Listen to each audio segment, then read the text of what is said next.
Bruce Wayne, n'est-ce pas? Most of the time.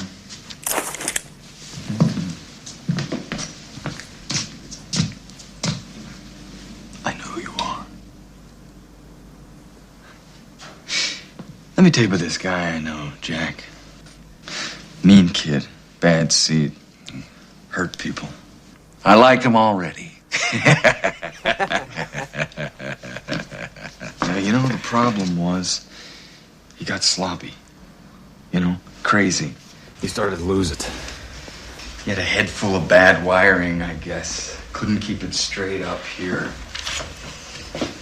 He was the kind of guy who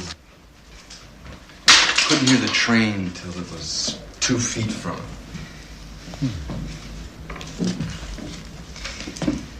You know what happened to this guy, Jack?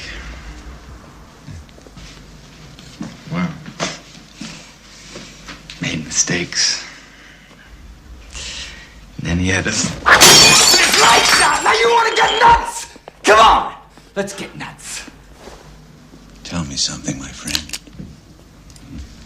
You ever dance with the devil in the pale moonlight? What? I always ask that of all my prey. I just like the sound of it.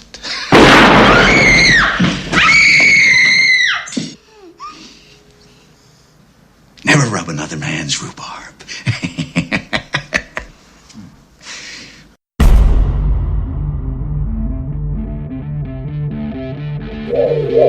What are you? I'm Batman. My name is Bond. Bond. It's Bond. I'm Batman. Knight Rider. My name is Oliver Queen. I'm Batman. Bond. James Bond. I'm Batman. I'm Batman. I am the Green Arrow. This is The Night Cave, the show covering everything related to Batman, James Bond, Knight Rider, and Arrow. And now, here's your host, Brian Thomas. Welcome back, everyone, to an all-new episode of The Night Cave. The name's Thomas, Brian Thomas, and I am your host. Thanks for joining me. That's right, this is not the Batman vs. James Bond show, but the newly and revamped The Night Cave. This is the show where we discuss everything related to Batman and James Bond movies, as well as Arrow and now Knight Rider. That's right. Like I said on the last show, I talked about it, I considered it, and I said, damn it, I'm a fan of Knight Rider. I have been since I was probably 3 years old when I was able to start watching it. So, so that's why you have the Knight Rider logo in the logo, anyway, or the font in the logo, anyway, because there is no actual specific logo for Knight Rider except for a black Trans Am, that it's one of the coolest cars ever. Anyway, so joining me this week is a longtime friend and supporter of the show. I'm trying to think. I think we started talking, that didn't sound right. Yeah, because it makes me sound like I'm cheating on my wife, and I'm really not. No. When I started talking to this friend of mine, let me try this again. Joining me this week is a longtime friend and supporter of the show, director of 007, I Only Need One, and the host of the YouTube show Why It's Great, Mr. Matthew Salanoa, a.k.a. the Salawag. Did I say that correctly? Sounded good to me. Or I also go by Salawag for the more pretentious listeners who really want to sound affluent. The Salawag. The Salawag. Okay. Salawag sounds good to me, too. Let me just tell you, it's not the first time I've ever butchered a name on this show. There's a guy from St. Paul Filmcast. His name is Nick Palabetta, something like that. I always pronounce it incorrectly. Nick Paladucic. I see. I'm bad with last names. I mean, I have a simple last name, or at least I consider it one. But I'm never been good. I mean, when I try to, used to mention the birthdays on the show, I'd say this is so and so. If it's from a different country, then or with ethnicity. Anyway, so I'm really, I'm just going to keep going. Anyway, welcome back, sir. How have you been? I've been good. How are you? Well, to shine a little light in the back, or just to, what do they say? To, when you're talking about something that we weren't probably supposed to, but we'll talk about it anyway, to shed a little light on what happened last week is you and I recorded this episode already, actually. The fans will never know that, though. And, I will always remember this as the guy who remember when this is perfect for this episode. Remember when The Dark Knight Rises, when Batman put on the cape and cowl, he went back out there and he went, and then all of a sudden he fought Bane, and Bane literally kicked his ass. He didn't see it coming. Right. Okay, well, that's kind of what happened with the last recording. It felt like with all the hard work that you and I did, and we're doing this via Google Hangouts, or sometimes we've done it before with Skype, but it's beside the point, though. We recorded audio, but it recorded in two different ways, and it echoed, and we couldn't use the audio. So the bottom line is everybody's getting this episode a week late than I wanted to, but we're going to do it right this time. I've had Q Branch take a look at this. Lucius Fox is in the other room checking this out right now, making sure this is going to sound great because it's well worth the wait. I promise you that. So, buddy, we're going to give this another go. All right. Yeah, sounds good to me. Okay, so because it's been a while, and it's actually only been about maybe 48 hours, I'd like to revisit a few questions I asked you way back when, the first time you were on this show, and who knows, maybe your answers have changed. Let's start with, what is your favorite Batman movie? My answer is going to be just as bad as it was on our first recording. It's a near tie with Batman Returns and The Dark Knight. Ooh. But absolutely, Batman Returns has to be number one. But dang, The Dark Knight is just right there. Mm-hmm. I agree. A hair. Yeah. Do you think it's almost like, I don't want to say cliche, but whenever somebody asks, "Oh, what's your favorite Batman movie?" everybody just says Dark Knight, and you're like, "Is it really The Dark Knight?" And I'm not saying that to you, but I'm just saying to other people, it's like the hip thing to say right now. Is that something people are saying? I don't know. It was just a random thought, though. I know. Well, I mean, it's hard not to make it The Dark Knight. The Dark Knight it's just that blew good, everything right? out of the water. Yeah. I think we talked about it before. It's kind of like, like old artwork. Like if you study Renaissance work, you see the older work before the Renaissance was a little rougher, a little tougher, a little, not quite as smooth. And then you get Renaissance paintings, and they're the smoothest, most beautiful things. Mm-hmm. You know what I mean? It's just like, Batman Returns was actually pretty sharp. It was pretty sharp, but like Batman 1989 was a bit rougher, and you just see them just get sharper and sharper with every movie. And Batman Forever, they tried to make it personal, more personal. They try different things, and then you get to The Dark Knight where it's like, oh no, we cracked the egg now. Mm-hmm. We figured it out how to boil it at the right temperature, and mm-hmm. Turn it into red food coloring or whatever they do, and now it's a beautiful painting. And it's not fair to anybody.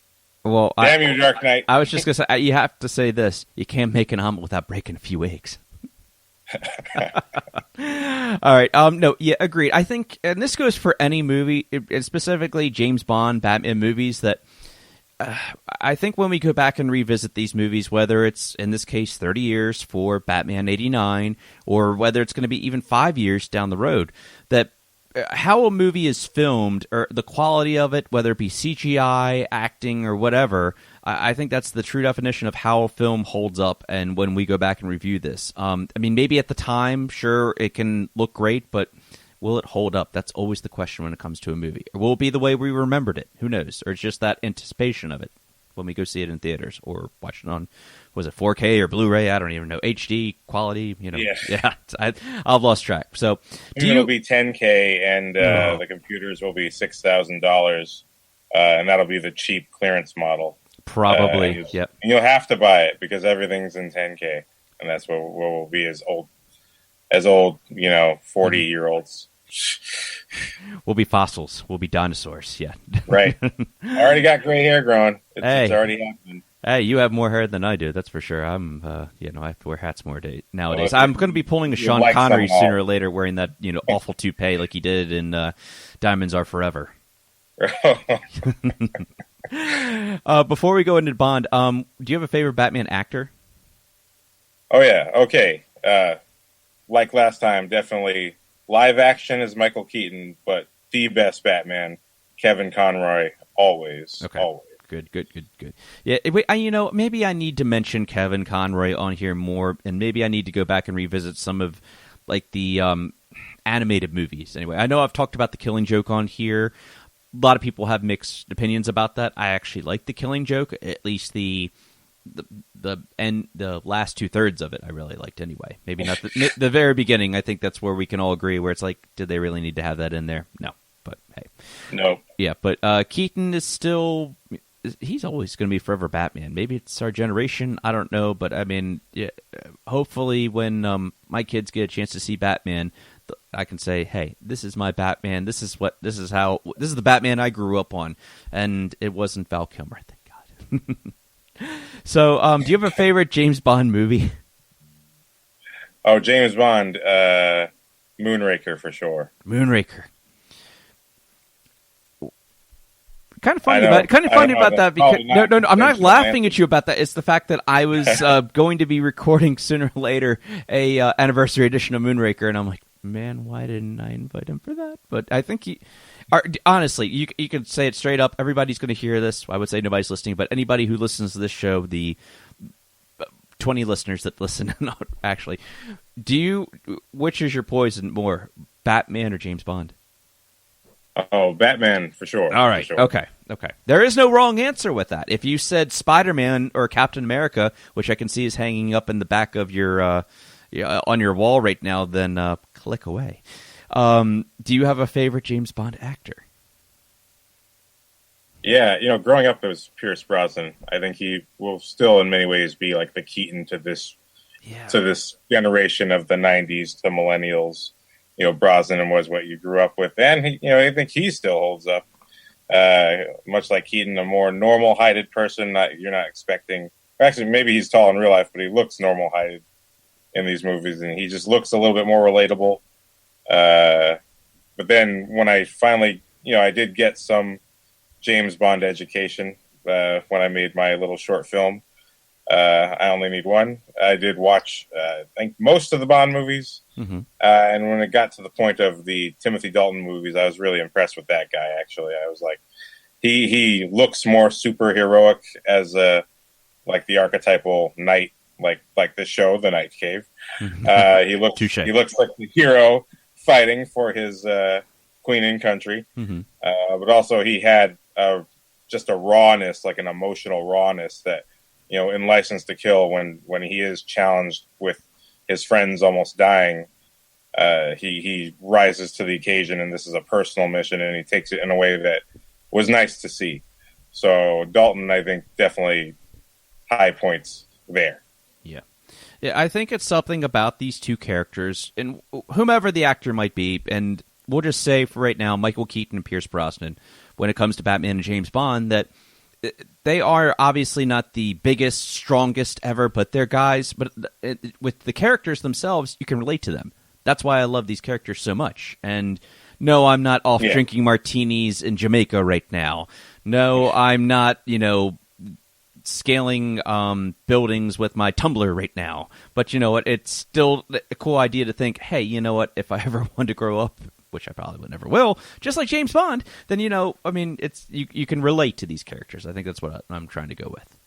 Well, let's be honest, host Ryan Thomas.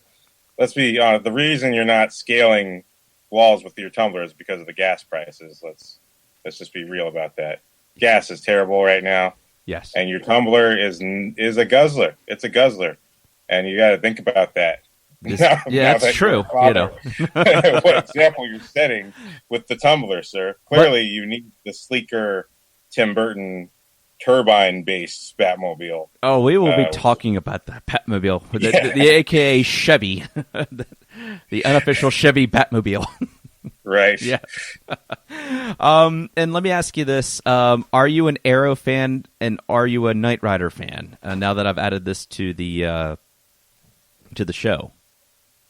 I am a fan of the Arrow from my childhood cartoon, Justice League Unlimited. All right. Anyone who's watched that Arrow to me is always going to be the Arrow that I think of. That Arrow should be sort of an actually cool version of Hawkeye.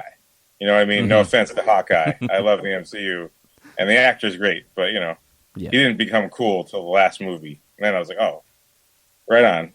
Right. But cooler than that. You know what I mean? Yeah, I do. So the show is cool. I've seen a little bit of it, but definitely that version is what I'm a fan of. And the Dark Knight Returns, Frank Miller version of him. Oh, yeah. It's pretty great. But outside of that, I can't say I'm like a real fan that knows much more than that on the character. And as for Knight Rider, I do need to watch something of that so I can give you an answer on that. You really do. I know I said this last time, but you really need to check out this show. And this is, I'm glad I'm adding this one because this really is my favorite childhood show. This is probably the reason why I'm partially into James Bond and Batman and Arrow. It's just, like I said, characters that are, don't have any superpowers. If you notice the trend here, I'm not saying I'm going to go add Jack Bauer and Jason Bourne to the show. I don't think I'm going to go that far, but Jason Bourne doesn't count. No, not really. He has the superpower of not remembering anything until the end of the movie. Just like I didn't really remember Jason Bourne or Bourne Legacy. Just like that. Yeah. Right. Never happened. Yeah. But let me just say that this, if you are a fan of those two characters, then you will love Knight Rider. It is a fun 80s TV show. It doesn't try to pretend anything that it's not. It does take itself seriously occasionally, but it's a lot of fun. Picture, I'm trying to think, a James Bond style car with a black Trans Am in the 80s, and a guy wearing a leather jacket and just catching bad guys. A lot of fun. Sounds like a Western almost, and kind of has that kind of a feel to it too. But lots of action. And I think that if you get a chance, go on the NBC.com and you can watch the pilot on there for free. Or actually the whole series on there, which I still do. So check that out. And for the listeners also. So without further ado, let's talk Batman 89. Can you believe it's been 30 years? Wow. Yes, I can. Yeah. Yes.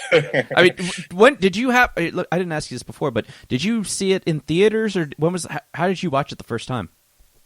Well, actually, I was born just a little while after the movie came out. 1989 was my birth year, so I watched it on TV, I'm sure, a million times. And eventually, I'm sure they got it for me on, like, VHS. Oh, you kids today. It's too early. I'm just going by my gray patch a little too much right now. But yeah. You kids today don't know the wonders of VHS. But yeah, so I think I watched those first two for sure on VHS, Batman and Batman Returns. But I think forever on, I saw them all in theaters. Yeah. I don't remember the actual time. I know I didn't see it in theaters because I was born in 84, 89. It would probably been out in theaters and VHS by then, but I believe it was just rented on VHS, or it was something something people used to do where they would record off the TV and like say an HBO and such. So we'll just say that regardless, I watched it on VHS, and all the previews ahead of it, there was the Diet Coke commercial with Alfred with the Batmobile, clips from the actual movie in the back. There was Bugs Bunny and Daffy Duck, and they were doing a promo for it. I swear, I'm not making this up. They were doing promotions for Batman and Warner Brothers. Look it up on YouTube. It's out there. And just all these crazy clips before it, and then you just get to the movie, and that's why I'm dying to talk about this. I know we already have, but I know I keep saying that. Anyway, so let's go over the synopsis real quick and some fun facts, some trivia that people might not know about Batman 89. First, let's start off with the synopsis. Having witnessed his parents' brutal murder as a child, millionaire philanthropist Bruce Wayne, starring Michael Keaton, fights crime in Gotham City disguised as Batman, a costumed hero who strikes fear into the hearts of villains. But when a defamed madman who calls himself the Joker, played by Jack Nicholson, seizes control of Gotham's criminal underworld, Batman must face his most ruthless nemesis ever while protecting both his identity and his love interest, reporter Vicky Vale, Kim Basinger. Oh my god. Anyway, some fun facts. Did you know that Robin was supposed to be in this movie too? I did a little bit of homework watching the special features, and it was funny finding that out, that initial versions of that were supposed to have Robin. I'm like, wow, what a different movie this would be. Yeah. And it was funny how in the interviews, everyone across the board in every interview was like, yeah, we all wanted Robin out of there. It wasn't really, and I think the producer, one of the producers was saying, Yeah, and it would be truer to the comic book where Batman started off on his own as well. Right. Like, oh, yeah, cool. We don't need the little red-suited gymnast hopping around with the coolest Batman anyone has ever seen at this point. Yeah. Hey, man, there's nothing wrong with the red suit, but only when it's the Flash, okay? In the Justice League. Right. Yeah. But having said that, though, no, I've probably said this on the show before, but I will go on record putting this out there. I hate the character of Robin. Always hated the character of Robin. I don't know why. Batman can work with Superman. He can work with Commissioner Gordon. He can work with Alexander Knox. I don't care. But do not let him work with that little person unless it's Lego Batman movie making jokes fun or making fun of him. You know, that's the only version of Robin that I will allow. You know, people call me, you know, my name's Richard, but people call me Dick. Well, kids are mean, kid. You know, but, you know, I can't see... This movie is a dark movie. It's nothing like the Batman Adam West that, like say, well, our parents grew up with, or, you know, different generations grew up with. That is just a silly, kind of campy TV show. And same with the movie. It didn't take itself seriously. And, you know, some days you just can't get rid of a bomb. And it's fun. I mean, I'm not gonna diss it too much, but I always picture that Robin. Whenever I go to the Comic-Cons, I see that version of Robin. I'm just like, I just do a facepalm, and they're like, what? Whenever I pass a Robin, it's just like, yeah, just keep moving, Robin. I don't want to see it, buddy. But, and for those that are a fan of Robin, I'm sorry, I just don't like him. And I definitely couldn't have seen him working in this movie. And the studio, here's another thing you probably didn't know. The studio wasn't convinced of going the serious route. It considered having Bill Murray as Batman and Eddie Murphy as Robin. That sounds like something Joel Schumacher was directing, not Tim Burton. Oh, it's yeah, that would have been a lot of fun to watch, I'm sure. I think actually, I can't remember if I remembering this correctly.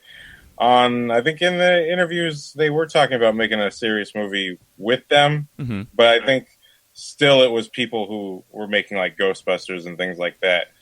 So I think that's kind of partially either it just didn't work out at the time, or you know maybe that perception is part of why it didn't happen. But I think I'm glad that it came out to Michael Keaton. Either way, I think they really landed it perfectly with Michael Keaton and Jack Nicholson. Yeah, I'm really happy. Yeah, me too. I mean, I could see Ivan Reitman, director of Ghostbusters and Ghostbusters 2, I could have seen him doing his own version of that. Right. And maybe that could have worked, but for the way this movie is set up, not at all. Not this kind of structure. Not a chance. And like you said, I'm real glad the studio didn't do that. Part of the reason when Tim Burton was actually did pick Michael Keaton is because he worked with him on a little movie called Beetlejuice, which is a lot of fun. It's a totally different version of Michael Keaton. Michael Keaton was known for those kind of roles, or more of comedian and such. He's not like quite an action star. I don't think he ever was an action star before Batman. I could be wrong. No, I think you're right, and I think it's really cool that he's so versatile. Like you can put Beetlejuice next to Batman and totally different characters. Yeah. Or multiplicity, where he literally plays different versions of one guy. Thank you. That is good Michael Keaton right there. Yeah, I still need to see the whole thing. I've still not completed that movie, but when I got to the part of all the clones, I was like, oh my God. Yeah. He really is playing so many different versions of himself, and he does it so well. Right. Humor is what he was known for. The studio feared that, casting it would take it down the silly route instead of taking it down a different route. But like you said, Jack Nicholson is the one that cemented it. So it was something not for kids, or not just for kids anyway. We've talked about this before. I know most people know this by now, that Robin Williams, it was talked about having him as the Joker.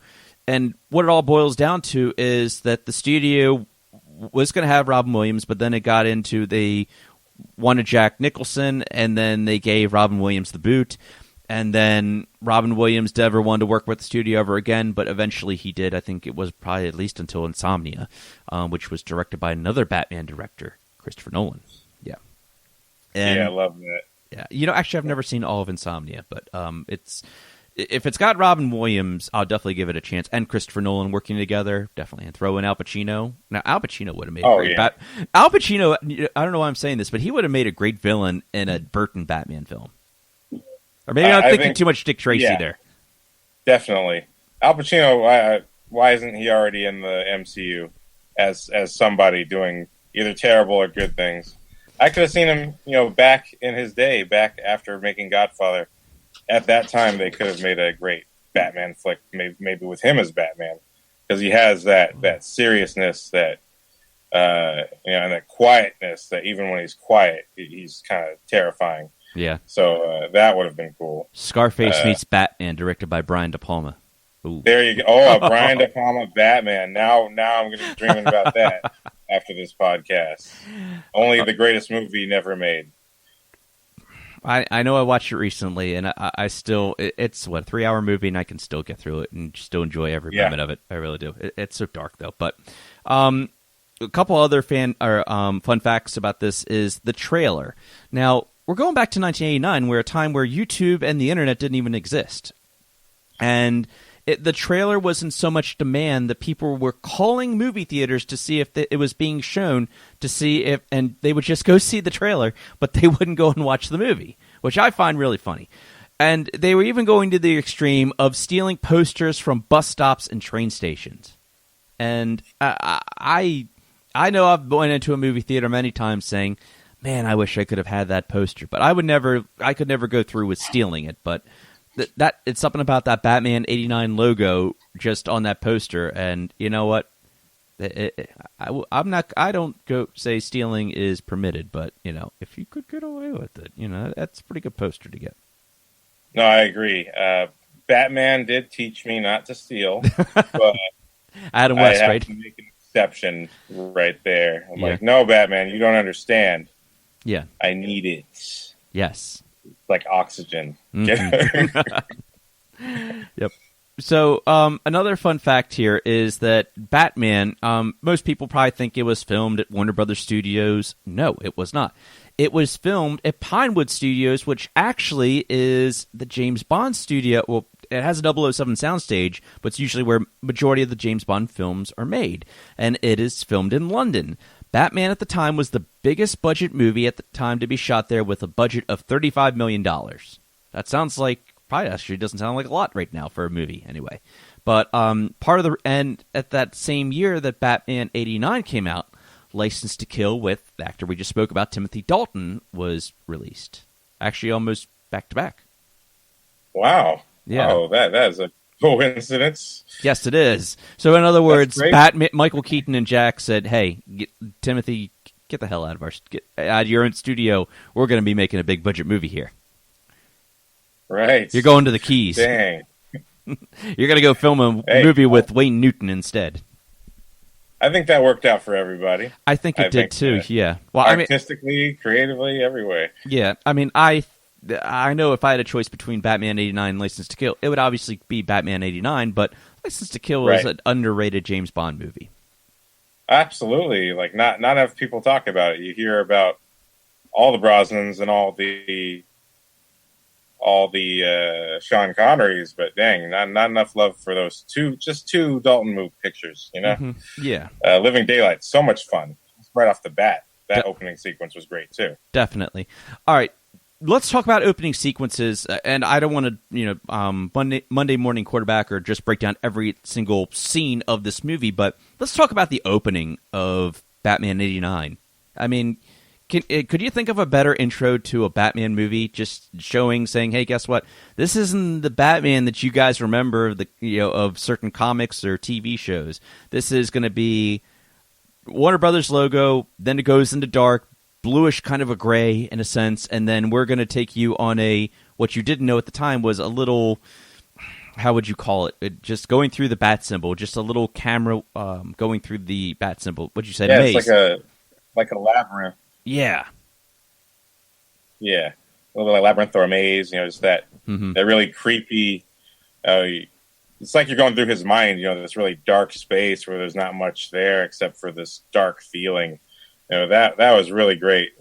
Yeah, perfect way to say, hey, this is not the funny Batman. Mhm. There will be no green tights on this one. Just a lot of scariness and darkness. Yeah, down to the Danny Elfman score. Yeah, and then when it pulls to be the symbol, that's such an amazing moment. Like, whoa, there's so much going on beneath the surface here. But this is all Batman. And the theme, the music, yeah, like you said, Danny Elfman has now, sheltered 2 generations of superhero trilogies now, or quadrilogies in this one. He did Batman, and then he later did Spider-Man. Mm-hmm. He even took a shot at the Hulk, and the score was a great, maybe the best part of the movie. Maybe the only best part of the movie. Yeah, he did come back to score Justice League though, which, well, yeah, he brought his Batman theme in that. What's that? He was being too kind, and I hope they paid him well. I don't even know. That'll be a discussion for another day. But I will say for the Burton era of Batman films, the Danny Elfman Batman theme works perfect. It is indeed just a perfect theme. It's up there with. I think it surpasses the Star Wars theme. I'll get hate for that. It surpasses the John Williams Superman theme. I'll say that also. I think that's fair. It's iconic. It really is. Now, is it as good as, say, a Hans Zimmer, James Newton Howard Dark Knight trilogy theme? I don't know. They're 2 different Batmans, so it isn't like something where, like, say, James Bond has the same ongoing theme throughout each, different James Bond. I don't think you could use this Batman theme for, same with. You might be able to pull it off with Clooney and Kilmer, but you definitely couldn't use it for the Dark Knight trilogy or even for how they tried it with Ben Affleck's Batman. So, just a thought there. But yeah, the score itself is every time I listen to that score, the best time to listen to that is obviously at nighttime driving. And if you want to listen to the Batmobile chasing there when driving, make sure that you have cruise control on. That's all I'm gonna say. Yeah. You really feel like we're flying. Yeah. So let's talk about the introduction of Batman. Can you think of a better way to introduce Batman, to the screen, to the big screen? I mean, I know that Adam West was, but I mean, just like this, Michael Keaton's Batman, just to introduce him, he just set the staple of how to introduce Batman. Yeah, it was incredibly iconic. And that's, I'm sure the movie was my first introduction to Batman, if not the cartoon with Kevin Conroy. But that, just him coming down and you get the silhouette of the bat, and then it creepily closes and he just disappears while these guys are just mugged a family. Yeah. And one is freaking out, talking about him before he shows up. Saying, I heard the bat got him. The bat? Jesus, man. There was no blood in the body. No shit, it was all over the pavement. Yeah, sorry. Got to quote him. Got to quote. No, that was great. That's the dialogue and how they are. Yeah. And just and him really confessing, you shouldn't have pulled a gun on that kid, man. You shouldn't have pulled a gun on that kid. And then that's when Batman shows up like, oh, we're pulling guns on kids now. Yeah. You know what I mean?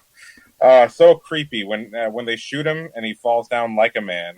And then they turn around, and then you just see his silhouette again appear like this undead monster. And it's just how he brings the cape down, and it's right. like it's the leather cape. It's not memory cloth. It's like old school leather cape, and he just throws it down and just like kicks the one guy through the wall or through the wood. Yeah. Oh my god, it was good. Yeah, and the original Batarang that was really cool too. Yeah, still iconic. It is. Yeah, don't kill me, man. Don't kill me. Yeah, there's no other. I think this made it tough. Tim Burton, he was able to get just the word Batman. That forever will be his movie. He owns that, just like Christopher Nolan owns Dark Knight, and so forth. He set the bar for how to introduce Batman, or at least Michael Keaton. However, came up with that. I think it was actually supposed to be Michael Keaton saying, "I am the Knight." Instead, he said, "I'm Batman," like that, and that's We've seen Christian Bale do that. Lego Batman has his own spin on it. I'm Batman. But it's always going to come back to the best person or the best way that Batman was ever introduced. I would say probably that way.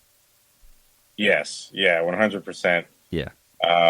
And just that he's terrorizing these people, just as they just terrorized some people on the street. Like, that's his whole goal. Like, the fun part about this movie is it does mirror kind of Batman's introduction in the comic book, where he is introduced without his origin up front. And you're just seeing him investigating and using his relationships with people, because he's a rich guy, throwing parties, getting the police commissioner close to where he can be recorded. And, he has this clever way of getting information without drawing attention to himself.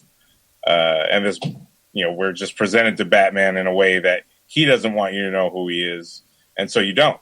You're just wondering the whole movie, and it's just building up to, well, who actually is behind the mask? And, this guy seems kind of absent-minded. He seems kind of out of it, but not obviously so. You're not completely sure what's going on with him. He has crazy eyeballs, really scary eyeballs. Yeah, he does. You did it perfectly last time. You want to get nuts?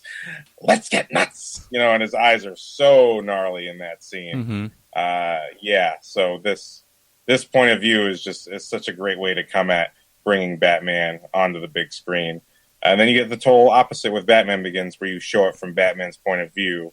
Right. Where it's literally his perspective of growing into becoming Batman, and you see all the reasons and all the speeches in his mind. But this movie is like, no, this is Batman. He just is Batman. Right. He's already been Batman. We don't know how long he's been Batman. We didn't see the origin story, if you will. We do as the movie goes on, just in a sense of, what made him become this way. I do think it's ironic that the victims of that robbery at the very beginning are just two parents and a kid, which was exactly what happened with him. The parents didn't die, luckily, but I don't know if that's why they chose that. There probably has to be some kind of symbolism there. But besides the point, though, like you said, I never think about that, because every time I watch this, it's like, all right, let me get to see Michael Keaton kick some ass as Batman. But for those who've never really seen the movie before, they're like, oh yeah, who is this Batman guy? Who is the man behind the mask? And then you're introduced to all these characters. You're introduced to Jack Nicholson at the beginning, and we obviously know Jack isn't going to be Batman because, well, he's Jack, and he's a mobster, and that's what he does so well with this. And we'll come back to Joker, Jack Nicholson in a minute, but when you said about the party, we're seeing this regular guy. Well, we see Kim Basinger's Vicky Vale looking for Bruce Wayne, and that's how we're introduced to him. Oh, this is Bruce Wayne, and then her and Knox are going through his mansion, or whatever you want to, Wayne Manor, and you just see his statues.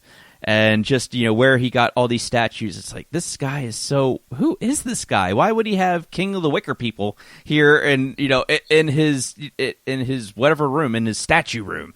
And then you realize, oh, well, this is Bruce Wayne, okay. And then all of a sudden, he's hiding behind this glass, he's got a camera there, and he's in this room with all these, old school 80s televisions. And he's watching Vicky Vale, and then all of a sudden he switches over. He's watching, like you said, Commissioner Gordon. Napier's cleaning out Access Chemicals, and it's like, oh, this is the guy. This is that same badass we saw at the beginning. Okay, well, here we go, and it's really good. Yeah. And the way he plays it too, as Bruce Wayne, like, you wouldn't believe this guy is dressing up in a suit. Not at all. He seems so just not there that you wouldn't believe he has the focus to go beat up people. But then you see him as Batman, and it feels like, oh, this is who he really, really is, because he's more focused than anything and can stop anyone from doing anything. Right. And how creepy is that? He's got cameras in every single room, but for his detective purposes, Right. I'm sure he's not just trying to watch people mess around when they're hiding from the party, right? Not making little videos for himself. Maybe he is doing that, and Batman's a pervert. Now that I think about that, when you said that, all of a sudden Vicky Vale came to mind, and I'm going to leave it at that because I want to keep this PG-13. Yeah, but the fact is that when you see him take off the glasses when he's in the Batcave, it's like, oh, and then you get to now we can start talking about Jack Napier. Right. Jack was born to play this part. I think this is still his iconic part for me anyway. Jack Napier and Jack Nicholson are probably the same exact person. You look fine. I didn't ask. It's just, he's just got that, like I said, take away the sunglasses from Jack Nicholson, and that's Jack Napier, aside from being the, killer and such. Yeah, Nicholson is scary without anything. That's why he's great as the Joker, right? He's scary in The Shining before they even go to the hotel. There's on the ride there, and he's clearly annoyed with his wife and his kid already with everything they say. Don't worry, he heard about it on the television. You just know what that sounds like. You don't want to be on a trip with this guy alone in a mountain for 3 months. You don't want to be up there for a weekend. This guy's going to lose it. Right. So when he's the gangster, he's this person as an actor we know for generations of movies. Mm-hmm. Now you in this role as well, he's a guy who's leveled up over the course of his life, and he's really the number 2 guy under Carl Grissom. You're my number 1 guy. Oh, that's so great. Yeah, if there's anyone that can be more of a Jack than him, or that can be the boss of Jack, it's Jack Palance. That is. Yeah, and Jack Palance is. I think he probably scares me even more than Jack Nicholson. Had Jack Nicholson or Jack Palance, showed up on my front doorstep, I'd be more intimidated by Palance, because Palance his facial expression never changes, and he's got that, that kind of devilish kind of smile and such. Yeah. And is that you, Sugar Bombs? He seems like someone who had to have been so scary to Napier as a youngster to keep him in line to this point. Right. But I do get the feeling, just every time I watch it, I feel like I see their relationship slightly differently. Mm-hmm. As the older I get, I realize, oh no, he's really not scared of Grissom, and Grissom knows it. Yeah. He's not scared enough to fool around with Grissom's girlfriend, which is like a huge kind of power play. And even in an early scene with Napier and Eckhart, the corrupt cop. Ooh, Eckhart. Even in that first scene. Yeah. Bunch of little snack, Eckhart. Yeah. Why don't you broadcast it? Don't worry. Yeah. Well, Eckhart, you better think of the future. He's not afraid of anyone in this city he's not. at all. No, he's not. No. Yeah. Mm-hmm. Not even a cop. Like, no. And he tells him, you better think about the future. Like, this old man's not going to be in charge forever.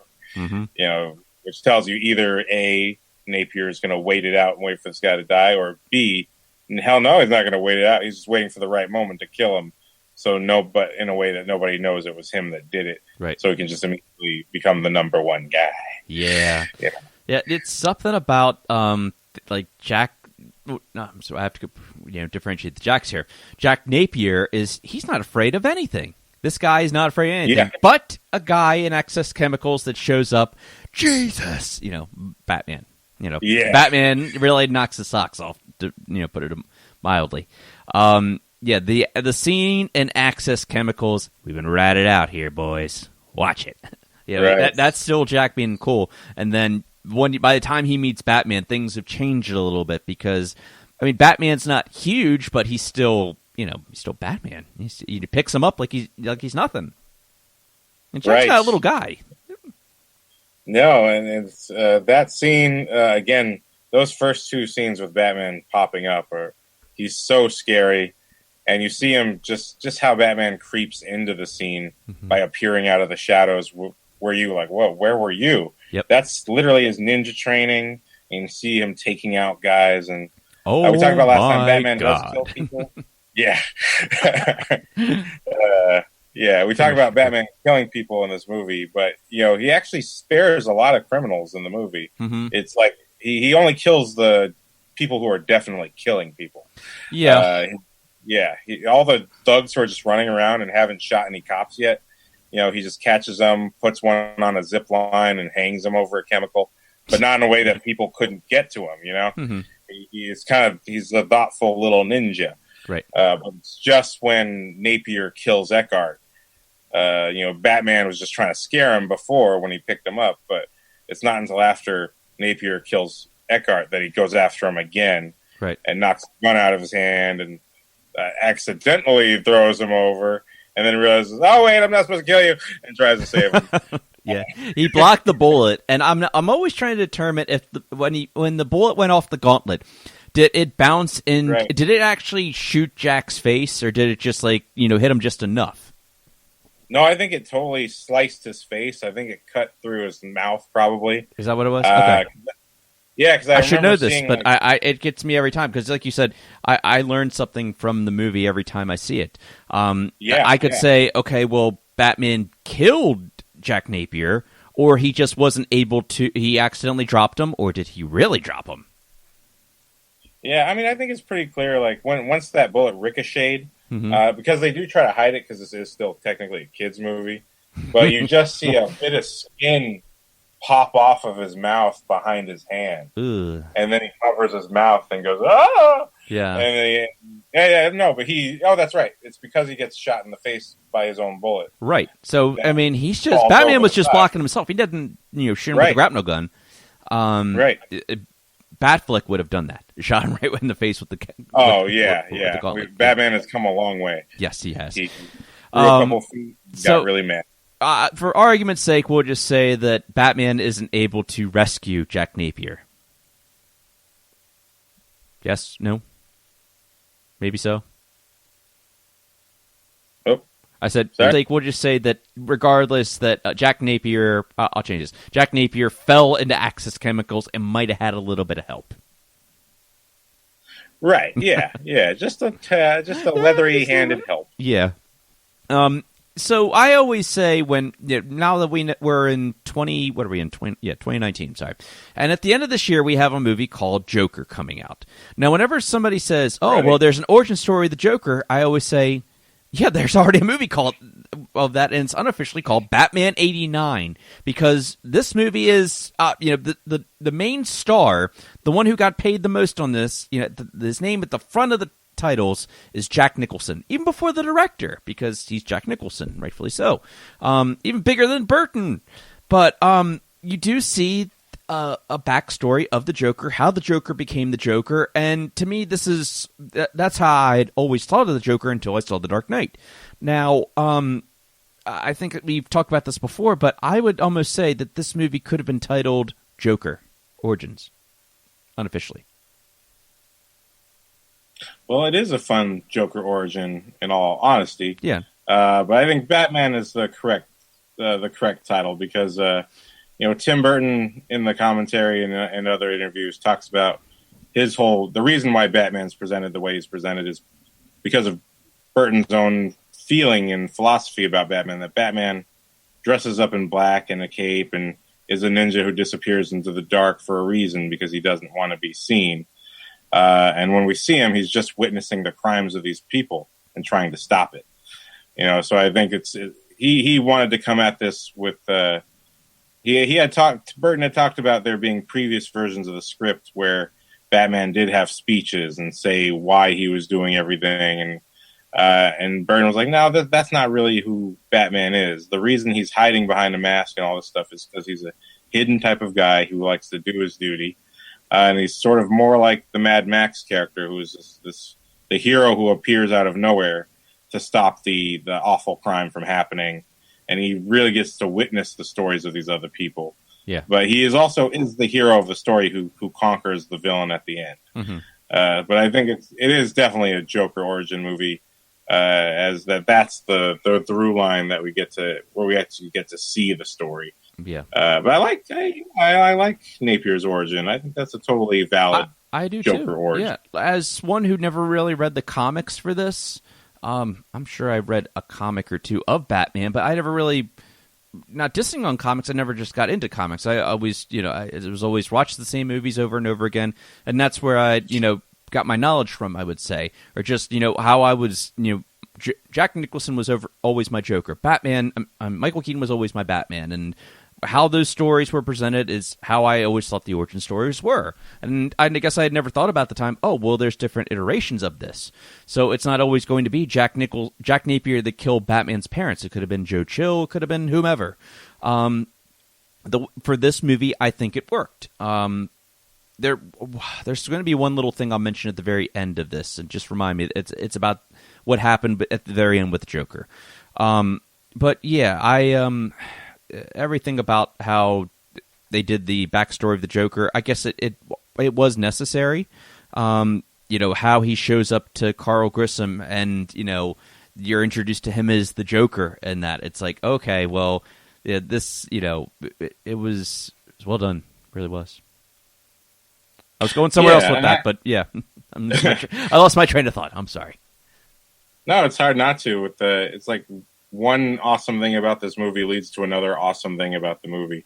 But like you said, it was nice how it kind of tied together, but also I like how it tied Batman and Joker together in this sort of lifelong, terrible struggle. That Napier was a kid and he was a thug and he was just trying to rip off a couple people to give money to his boss. Right. And he was crazy back then. Yeah. And defeat him. You know what I mean? It's like kind of like the stories of the ancient gods. Like Zeus had two fathers. Zeus had a father and a grandfather, and the grandfather tried to kill Zeus's father because of a prophecy about Kronos defeating him. Kronos being Zeus's father, and then Kronos tried to kill Zeus because he heard of a foretelling that his son would try to kill him, right, and succeed. And so only because he tried to kill his own son did his son come back for revenge and kill him. So we have this kind of looped story here with Joker and Batman of, because Joker tried to kill Batman when he was a kid, it created but murdered his parents right in front of him. He created the villain, his own villain that would defeat him by movie's end. We create our own villains. Right. Yeah. He's a creator of the guy who terrorizes an entire town out from being a criminal. Like, hey, stop being a criminal, kids. But I'm going to say that with my actions and not with speeches. Right. Thank goodness. I'm glad they didn't go that route. What I really like about this movie, when I always think about it, is that we don't know at the beginning who killed Batman's parents. We just know Burton gave just enough detail, or the writers, Sam Hamm and I forget the other screenwriter, but we'll just say that Sam Hamm and Burton just decided, okay, we're going to just throw a little bit of detail in there showing Bruce Wayne going to visit just this alley, which means nothing to anybody else walking past it, but he drops some roses there. Vicky Vale's kind of following. Vicky Vale is almost kind of like us in a way, as the viewer watching, watching Bruce Wayne, and then we're picking up on all these little details and putting the pieces together. And when she discovers, it was his parents. His parents were killed in that alley, and then when he has the flashback and such, when we see the Batcave for the first time, we're really seeing it through her vision. I could be wrong about that.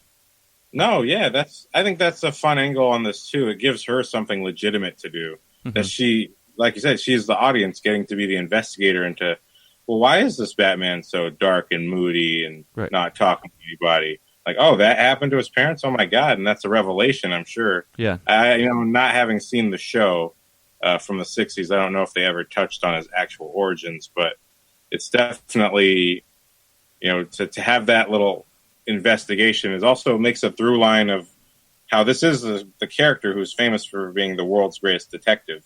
And that everyone in his world is kind of, or at least the first person to get into his world and find out that he is two people in one. Was an investigative photographer who was trying to figure out, hey, what's the deal with you? Why are you such a weirdo? I mean, I've dealt with guys who dropped me off before, but not like that, Yeah. What's kind of funny is... Oh, go ahead. Sorry. No, go. Yeah, you're good. Go no, on. I was going to say she came to Gotham City because she wanted to investigate because she likes bats. And, and she didn't realize that when she had dinner and spent the night with Bruce Wayne, oh, yeah, that's Batman. Right? So you came to investigate bats, huh? Oh, I see what you did there, Vicky. I think she did a lot of investigating of that bat. Really got all the evidence. Okay. All the evidence. Mm-hmm. But not enough to stay for the sequel. That's unfortunate. Unfortunately, no. But I really liked her character, not just because I'm a Kim Basinger fan, but and then when we're skipping past to like the apartment scene, to her apartment, a nice place, lots of space.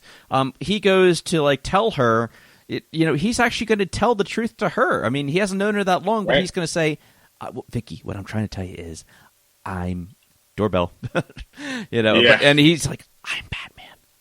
Yeah, mouthing it. He's just like, and that's the Michael Keaton we know and love, because that's exactly what you would expect.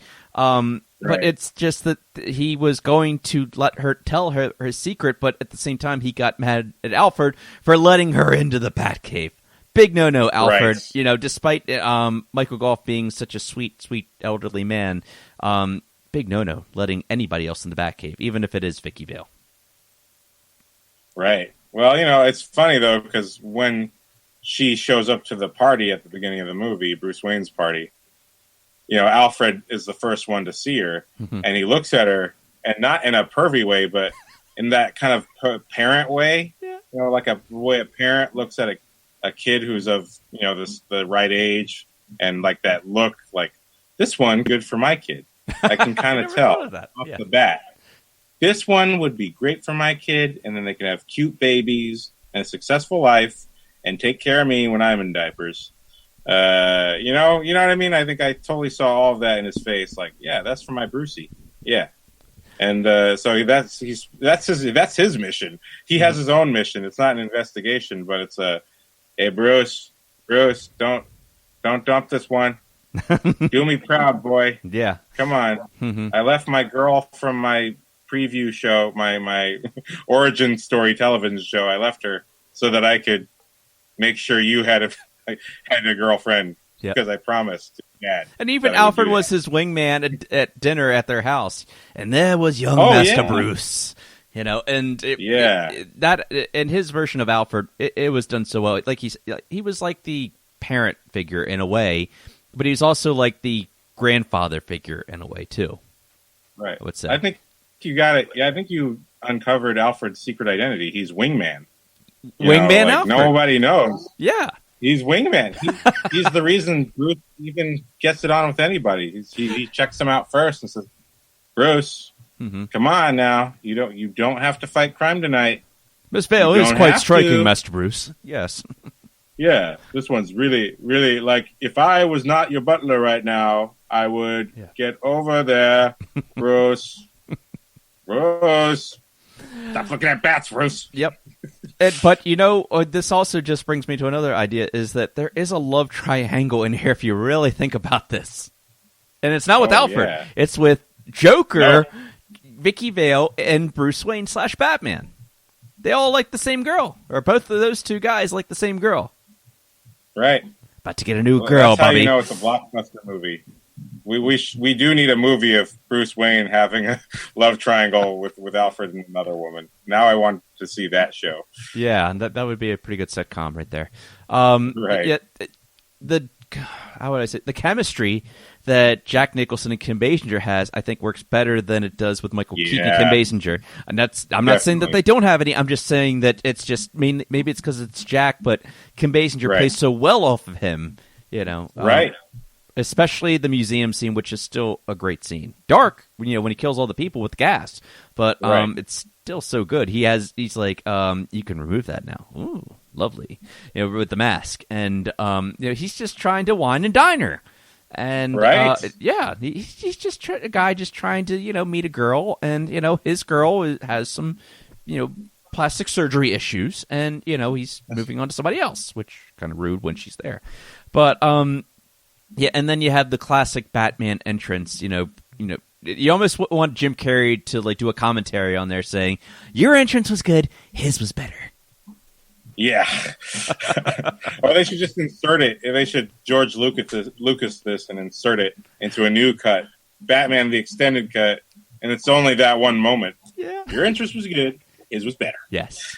Boom. That's all we need. God bless you, Jim Carrey, for that. Yeah, so that was good, and just you have the introduction to the Batmobile. He's like, "Get in the car," and she's like, "Which one?" And then you see, which I consider the best Batmobile of all times. Love the Tumbler, but this is still, it's such a great car. It's such a great looking car. Yeah, it's what a beautiful design. What a great look. The This is the gadget mobile, though, when it has this shield. Yeah, Batman does have gadgets. It really, it is kind of like a James Bond car, and you could see where the James Bond influence was there, too, with all the little buttons and such. It comes fully loaded, Master Wayne, with a grappling hook, It has its own shields. It has mines. You can drop on. Into Axis chemicals. The headlights are Honda. If you didn't know that, they really are. Tim Burton had them. Wanted them painted yellow. The taillights they're Ferrari. They're from Ferrari. Wow. Yeah, the gas caps are. I don't know. So much interesting knowledge about this one car. It has all little weird odds and ends. You think it'd be duct taped together, but it's great. And the machine guns. Let's not forget that Batman does have guns, like actual machine guns. And yes, kids, he does occasionally kill bad guys, like you said. Right, I know. It's the scene when he actually utilizes every single tool, where he destroys Axis chemicals. Is Love that. Definitely maybe the best Batmobile sequence in all of the franchises yet. I mean, besides maybe the Tumbler sequence in Dark Knight, or any of the Tumbler sequences, but still, the way you see how Batman uses it as a tool, he doesn't even need to be in the car. The car blows up the whole building, drives out unscathed, and Batman, it wasn't in it. He steps up and says, "Hey, stop!" I think. Yeah, no problem. I would say I'm going to say this. That this might be the top Batmobile moment ever. Axis chemicals. I would definitely agree with that. When it comes to car chases with the Batmobile at the very beginning, when the Joker's thugs are chasing him, I would say that would have to go to Batman Begins, because the chase with the Tumbler throughout Gotham City and the police chasing them, I think that was better. But I mean, they're both enjoyable. But I mean, what is the Batmobile really doing at the first Joker chase or Joker thug chase besides just driving around Gotham City, the grappling hook, and that's about it? But it really has it really shows off with Axis chemicals. The action in there, and I always say this, practical effects are still the best. If you can get away with practical effects, please use them. To the up and coming directors and producers out there, filmmakers. Yeah, even if it is a model, which I'm sure Axis Chemical was. I think you had mentioned before that this was done by the guy who did some of the James Bond action stunts, or models. Yeah, Derek Meddings. Right. I just learned it on the commentary. Derek Meddings, he had worked on Thunderbirds, and he worked on a lot of James Bond movies, generations of Bond movies between Moonraker and GoldenEye. Mm-hmm. Again, Moonraker being my favorite, and GoldenEye being the one that started off Pierce Brosnan's run with one of the best Bond villains we've had in the last 20 years. Mm-hmm. It's crazy that all this history is connected, and because they were in Pinewood and they were in London, that's how they had access to all these great artists who did the James Bond films, because that's where they worked, that's where they lived. Right. And so this is the practical effects. I think, as Blu-ray makes everything sharper and cleaner, you do kind of see the limits of at least the level of detail they were able to pull off in this movie. I think Batman Returns holds up much better. It does. Yeah, it's like how it was filmed. Maybe I'm not sure the camera. You would know as a director better than I would, obviously, about that. But I mean, I don't really know the technical specs like that, but I do feel like every time someone makes a movie, like even with Batman Begins and The Dark Knight, they're breaking a mold.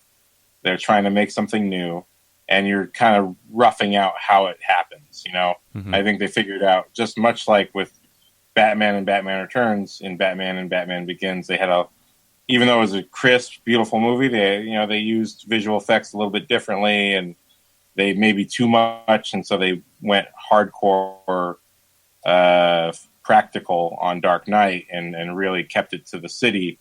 so they could control the epicness of the scale. Right. And I think in Batman Returns, it was the opposite, where they were like, okay, we're going to double down on these miniatures because you do such great work.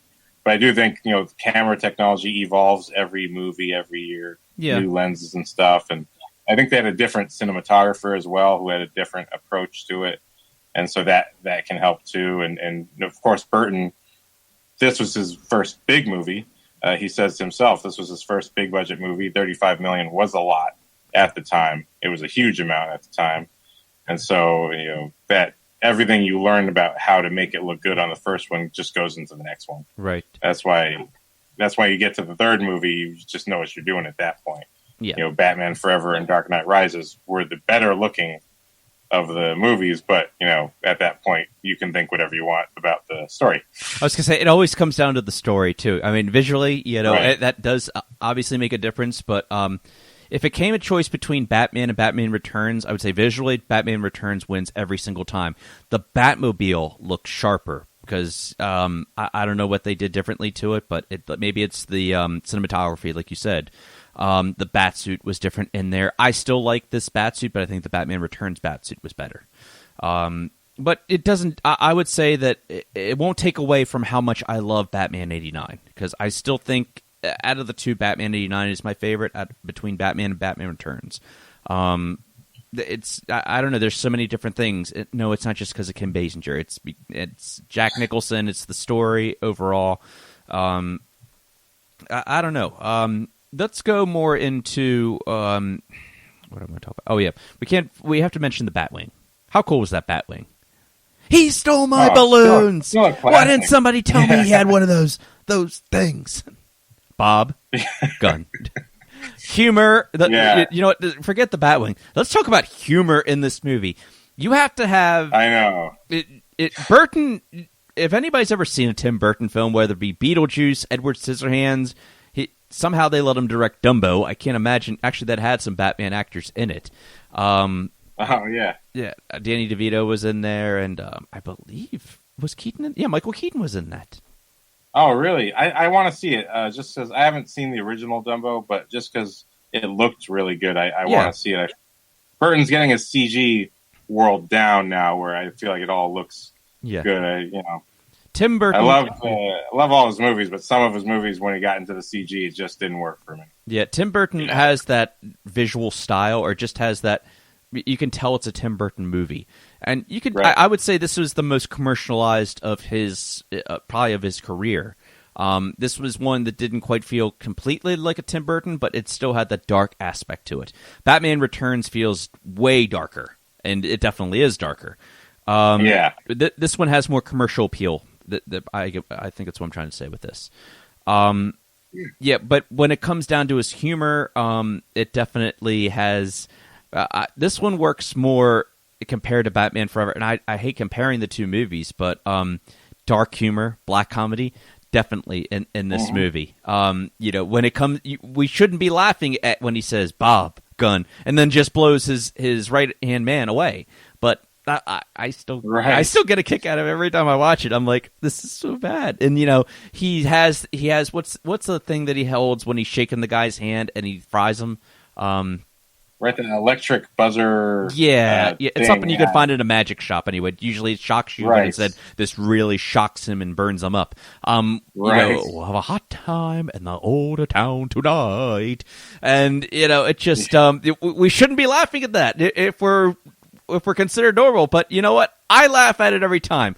I mean, the guy, after he's burnt up, still scares the hell out of me. But it's, you are a vicious bastard, and I'm glad you're dead. Yeah. Should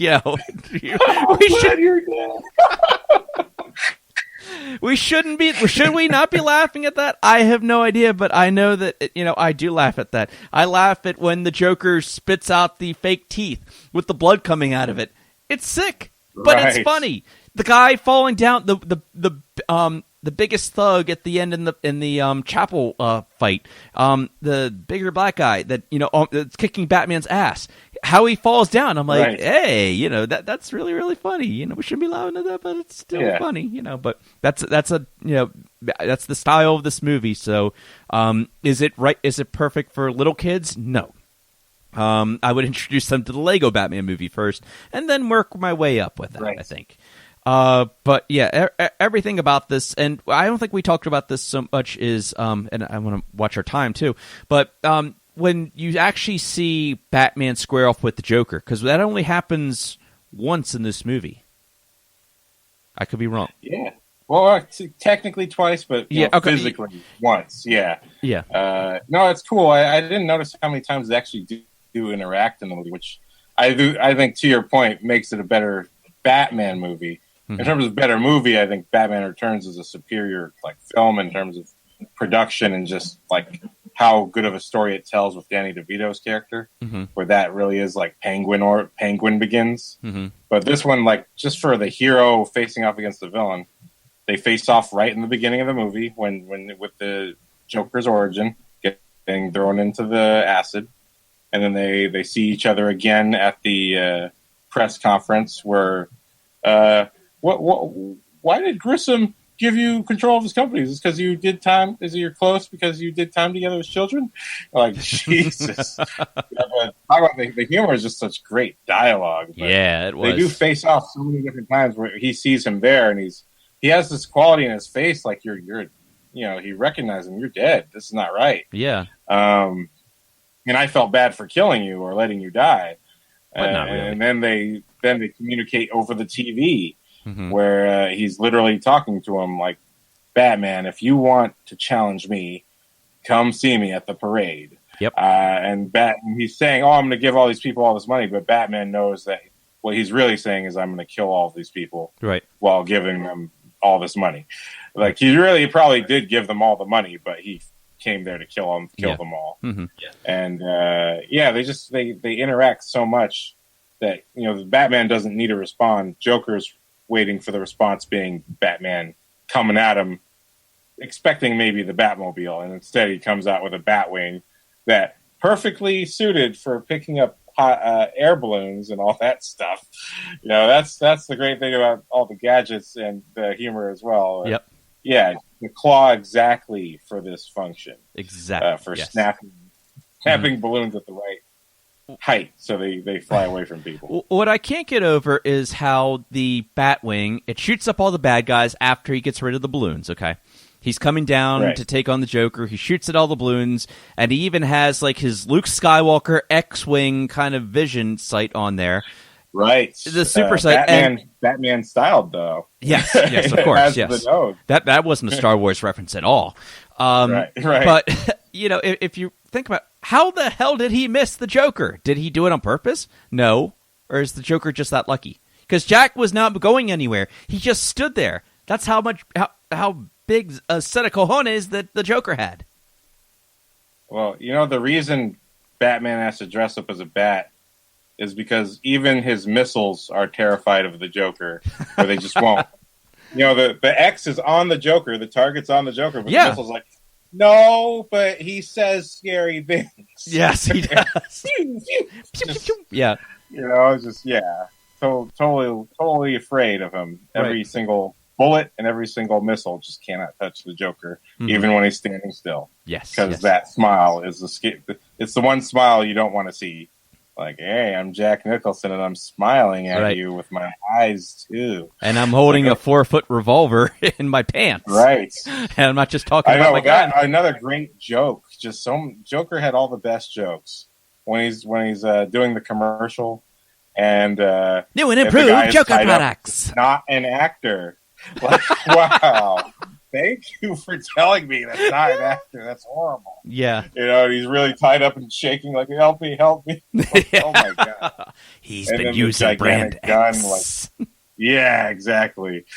Yes. Yeah. We are gigantic gun. Having a gun in his pants is if there's anything that this Joker was out to do or that had over Batman is his humor and that he was clever. He wasn't out he's a terrorist. There's no other better word for him. He wasn't out to take over or destroy Gotham City per se. I mean, maybe kill people, but he wasn't out to take over the world. And that's, I guess, the brilliance of the Joker, and if you want to call it that. He didn't. I don't know. He wasn't quite the same. With can go for Catwoman and the Penguin in Batman Returns. They were always out to kill Batman, but there was never like any big plan, like say a Bane or Ra's al Ghul to destroy Gotham City with a bomb, or whether it be the water supply. So, well, yeah. I mean, there is a line I would have agreed with you before I watched it just this last time, just to refresh one more time, where you said that in our last recording. I was like, oh yeah, what is his? And I just watched it one more time just to stay fresh. And it's actually in the scene with the gangsters where he electric buzzes the guy. He says, "I want to burn this city to the ground." Oh wow, damn it! I totally forget about that line every time because of the electric buzzer. Right? I always there was a point to the scene. Right. Life's been Joker good to me. Right. Yeah, okay, you got me he there. Does actually have a goal of world destruction. Right. Okay, fine. He's a Bond villain. Bottom line, he's a Bond villain with really good makeup.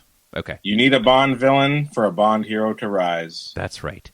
In the case of the Joker, and while we're running short on time here, I will say that the one thing I would say about this ending of the movie, I guess, when I recently watched it, is that the Joker dies at the end of the movie. I'm curious how you took that as a fan of the comics, because the Joker, I mean, Batman would never kill the Joker, and I wouldn't say that he did kill him. I mean, he put the grapple, he shot the grapple gun at his leg, and then he dropped. So yeah, he killed him. But that means that we wouldn't get any other Joker, any other Jack Nicholson Joker, and any other Burton movies we had a chance to have him back in like a third movie. Right. I mean, at that time, you didn't plan for sequels. Which is a good thing. You tried to make one whole movie. That should always be the goal. Just make one whole good movie.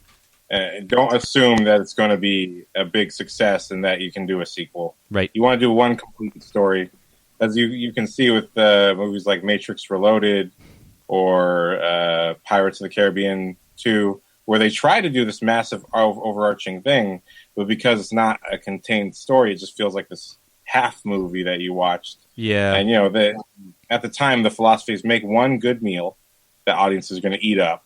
And then if that does well, you can make your next one. I think that works fine for me. Because to me, I just take it as, again, they have so many interactions, and Batman does solve all these cases that the Joker keeps putting against people. Mm-hmm. And so you are getting like this one big adventure, this one big case with this criminal, which I think is cool. In real life, the person would get away, and it would take 30 years to actually get the DNA evidence and all that stuff to find out who it is and put them in jail.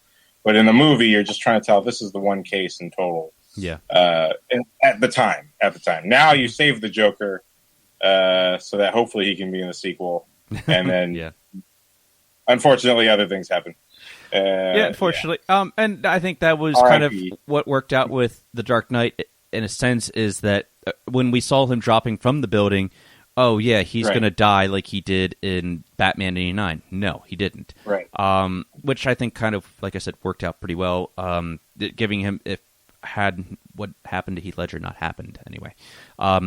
Moving on here, real quick, some listener favorites. Actually, before I get to listener favorites, let me ask you this.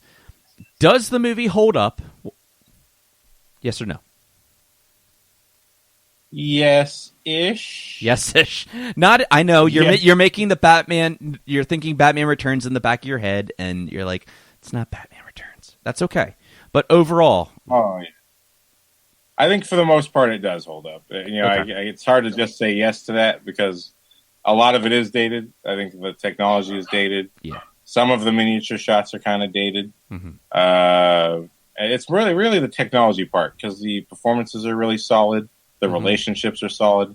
I could see this movie shot today with the same actors and the same dialogue, and Batman would just be using different looking equipment as well. The actual equipment that he handles. Mm-hmm. But outside of those dated aspects, huge chunks of this movie are really still relatable and still solid. I think you just kind of get what's going on. This movie is not a reality movie. Like now we've come into movies that try to be real. and that started in the 2000s with Jason Bourne and all that. And so that too gets dated, where now Jason Bourne kind of looks not as real as, now Bourne Identity doesn't look as real as Jason Bourne, where you have this, this style just keeps changing that people like. Mm-hmm. But I think the story overall holds up. I think it's a good movie. It's still a good story, and I'll take just the good story and the bit dated technology, because the dialogue is so good. The dialogue is so timeless. Yeah, definitely. You wouldn't hit a guy with glasses, right? Bam! Yes, we do. What are you laughing at? Right. It's all the delinquent little childish things you want to do in real life. Mm-hmm. It's all the childish things you want to do in real life that you still can't do. Yep. And that's what the Joker does. Like, if you could ruin all the art in a museum just because you felt like doing it, like a childish, silly impulse, but the Joker does it Joker style. So I think stuff like that, that's still timeless. It's still original and fresh. Mm-hmm. And I enjoy it. I enjoy that. And what would you rate this out of 5 Batwings? Yeah, definitely. I don't remember what I rated it last time. I'll just give it 5 out of 5 Batmans. Attaboy. Me and too. Batman Returns gets 7 out of 5 Batmans. In that case, Dark Knight will get 8 out of 5 for me. Seems like it. It did come out in 2008, so that kind of fits. Yeah. Actually, I wasn't even thinking that way. But yeah, I mean, everybody asked me what's my favorite Batman movie. It'd always be Batman 89 and Dark Knight's there. And they're 2 different movies. Same characters in the sense of Batman and the Joker, but 2 totally different flavors. But I still love them for what they are. They're still that gritty, that action crime drama in a sense. Probably more drama, obviously, for the Dark Knight. But yeah.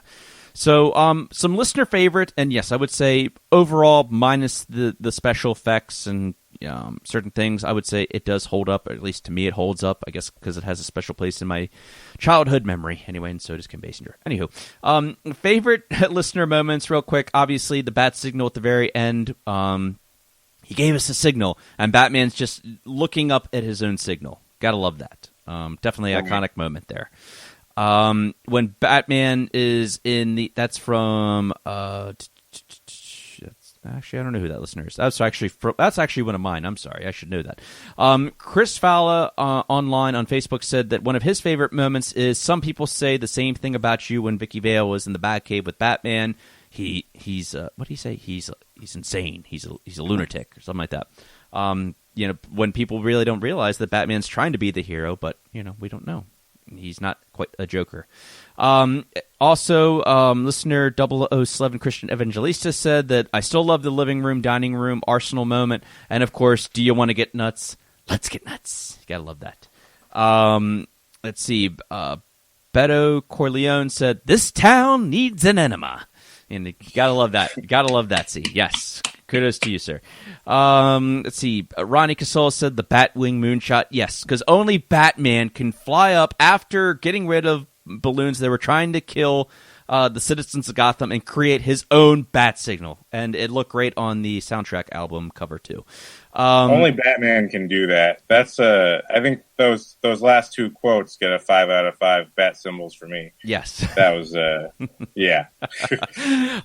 Nick Palajuchik, the host of the St. Paul Filmcast, said definitely when Batman crashes into the museum and saves Vicky Vale, puts that big ass gun in Joker's face, and as he said, you think he's going to shoot him in the face, but he does the exact opposite. 2 wires come shooting out to the sides, which I think was pretty cool.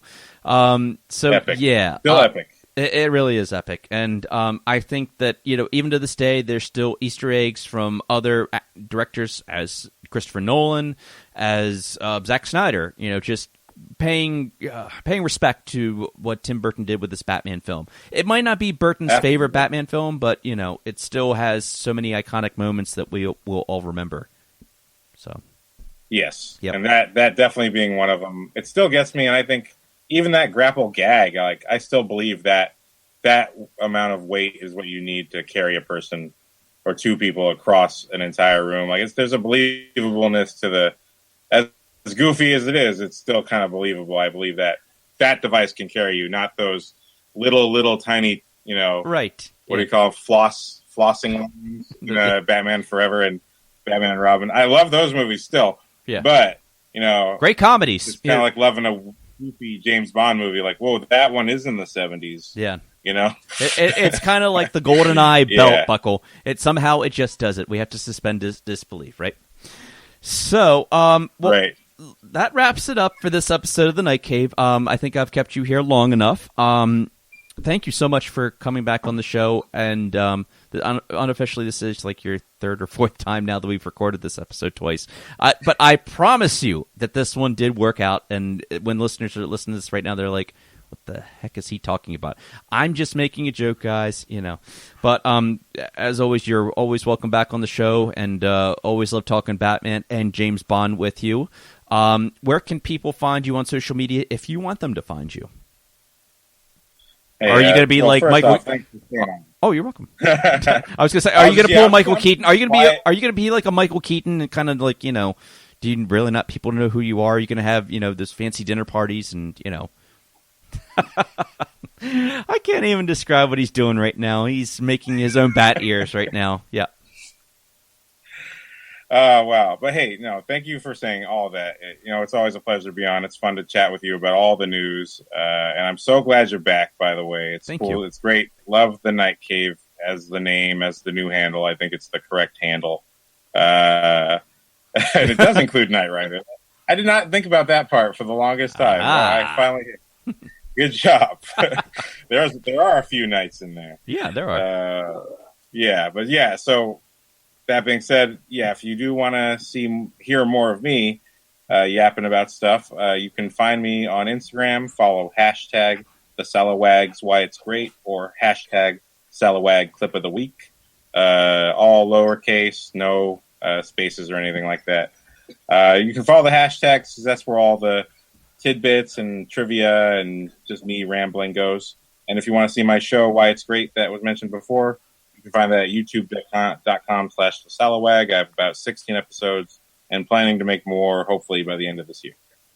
Thank you. Thank you for having me, Brian. It's not a problem. And like I said, 007, I only need one. If you are a fan, and like I said, of practical effects, good action, and a GoldenEye 64 live-action short film, go watch that movie.